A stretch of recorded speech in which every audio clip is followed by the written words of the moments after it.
जब पूरा प्रदेश और पूरे देश में ये सनसनीखेज हत्याकांड का खुलासा को लेके, उसका कारण को लेके या गिरफ्तारी का उद्भेदन को लेके बेचैनी से लोग इंतजार कर रहे थे, तब 1/4/2026 को ये प्रेस रिलीज जारी किया जाता है मध्य रात्रि में।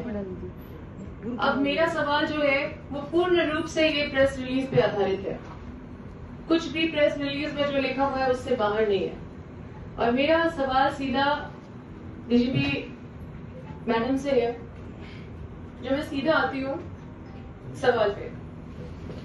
मैं शुरू करती हूँ पैरा 2 से। पैरा 2 में आपके अनुसार जो मृतका की मां है वही हत्यारण है और वही सूचक भी है।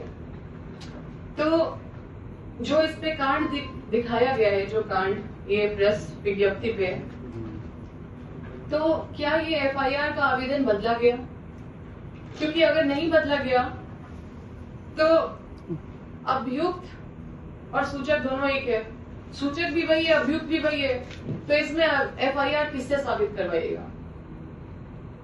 फिर तो रेशमी देवी जो, जिसको हत्यारण बोल दीजिए, या रेशमी देवी जो मृतिका की मां है, उसको तो लाभ हो जाएगा और ये ट्रायल तो फेल कर जाएगा। दूसरा, आपके अनुसार कांड का लिखित आवेदन में रेशमी देवी ने धनेश्वर पासवान और अज्ञात पे केस दर्ज करने के लिए आवेदन दिया था कि वही लोग उनकी बच्ची का, नाबालिग बच्ची का रेप किया और हत्या किया। अब ये 8-9 दिन में हम लोग को पता नहीं चल पाया कि धनेश्वर पासवान का क्या हुआ। आपने धनेश्वर पासवान के साथ क्या किया? क्योंकि एफआईआर तो किया है, तो क्या वो निर्दोष है? क्या उसको क्लीन चिट दिया? कौन है धनेश्वर पासवान? अभी आते हैं तीसरे पैराग्राफ पे। ये 26 तारीख को एसआईटी का गठन किया गया।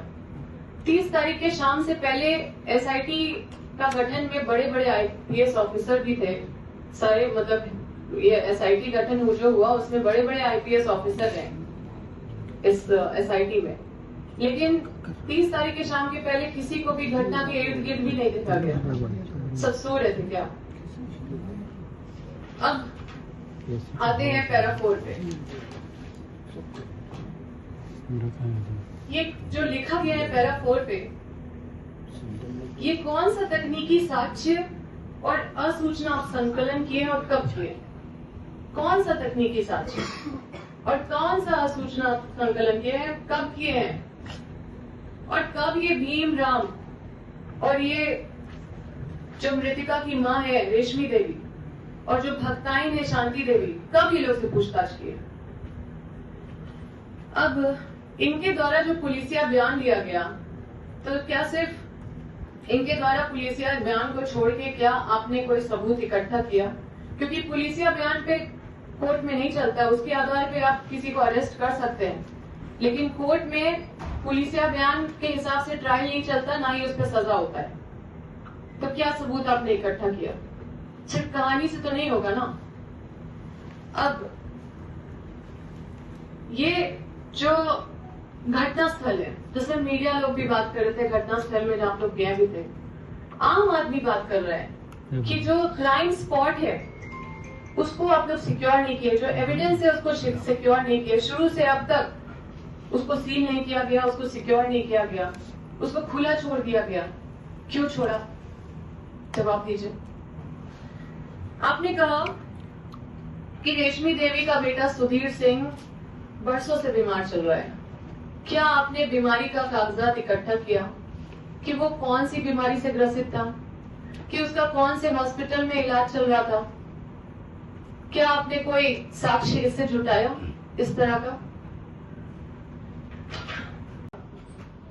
हाँ, तो 24 तारीख के शाम को 7 बजे से लेकर 9:30 बजे के बीच में अचानक रश्मि देवी उसकी छोटी बेटी का हत्या कराने के लिए भीमराम के पास जाती है और बोलती है कि हमको इसका बलि चढ़ाना है, आप साथ चलिए। और वो राजी भी हो जाता है और साथ में चला जाता है भक्ताइन के घर। कहां से लाते हैं ऐसा वाहियात कहानी? कोई विश्वास करेगा जी? ऐसा होता है? कभी सुने? आज आजकल खाने का मतलब दावत भी अगर किसी को देंगे ना तो अनजान के घर कोई जाता भी नहीं है खाना खाने के लिए। और आप सोचिए कि भीमराम जैसा कोई करेगा, और भीमराम चला भी गया, और चला गया भक्ताइन के घर। सिर्फ चला नहीं गया, वही गला घोट के मारा, वही गला घोट के मारता भी है। और उसके बाद पैरा 7 में लिखा हुआ है कि फिर पत्थर से भीमराम ने मृतिका का सर फोड़ दिया। ये चंदा मामा का कहानी सुन के लगता है कि डीजीपी मैडम के साथ साथ जितने भी उनके टीम के लोग हैं, जितने भी सब कांस्टेबल से भी निचले दर्जा का उनको ज्ञान है। क्यों पद में बैठे हुए हैं? छोड़ दीजिए ना। अच्छा, इनकी कहानी आप पढ़िएगा तो भक्ताइन के घर में ही इनकी कहानी खत्म हो गई। लाश जिस जगह पे मिली, लाश को जहां पे पाया गया, वहां तक इनकी कहानी गई ही नहीं। तो वहां तक तो कहानी पहुंचाना चाहिए था ना। जिस जगह पे उस बच्ची का लाश मिला, उस जगह पे तो वहां तक तो कहानी पहुंचाना चाहिए था। अब आते हैं भीमराम प्रसंग पे। कौन है भीमराम? ये लोग तो छुपाए हैं। क्यों छुपाए होंगे? सोचिए जरा, क्या कर रहे हैं? ये सारा पूरा प्रकरण से आप लोग समझ सकते हैं। तो मैं बताती हूँ कौन है भीमराम।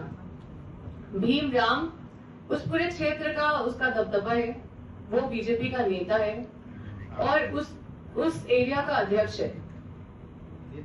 और इसका और रेशमी देवी के बीच का माजरा भी वहां के लोग जानते हैं। और भीमराम कौन है वो भी वहां के लोग जानते हैं। हमने तो परिचय नहीं दिया था, मीडिया वाले खुद बोल रहे हैं उसका परिचय, ग्राउंड जीरो से रिपोर्ट कर रहे हैं।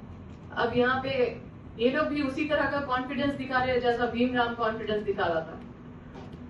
तो एक चीज और कि 24 तारीख से लेकर 1 तारीख तक फॉरेंसिक का कोई भी टीम घटनास्थल के इर्द गिर्द भी नजर नहीं आया। और इसमें भी प्रेस रिलीज में भी नहीं लिखा हुआ है कि कोई फॉरेंसिक एविडेंस कलेक्ट किया गया। तो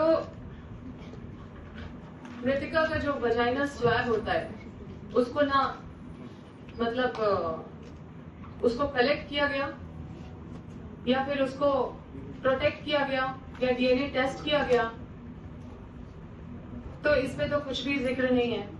और बोल देते हैं कि बलात्कार कंप्यूटर का युग है।